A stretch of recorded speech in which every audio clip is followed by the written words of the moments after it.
Hi everyone, and welcome to day 6 of what I'm eating as I get back on track with whole food plant-based. This is Sunday, so I decided to do some pancakes. I took my oatmeal like I would normally make it, except I cut the amount of water in half and put it in the blender to make a batter, folded in some frozen blueberries, and cooked it on the griddle. So I had some pancakes, along with fresh fruit and some maple syrup.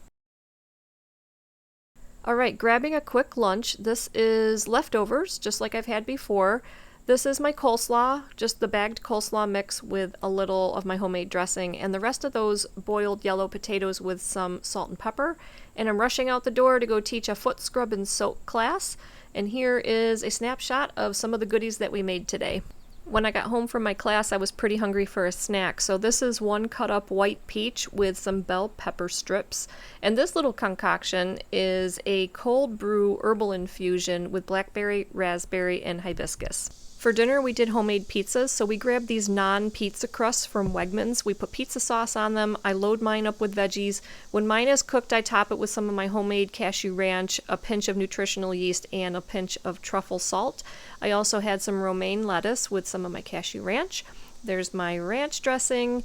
And I also have some plant-based cheese sauce. It's the mix from Well Your World, because I like to dip my crust into that. But here's a little tip: if you mix a little cheese sauce into your ranch dressing, you get a great flavor. Then I had some cut up fresh strawberries for my nighttime snack, and that is what I ate today. Hope you guys enjoyed this, and I will see you guys back tomorrow for day number 7.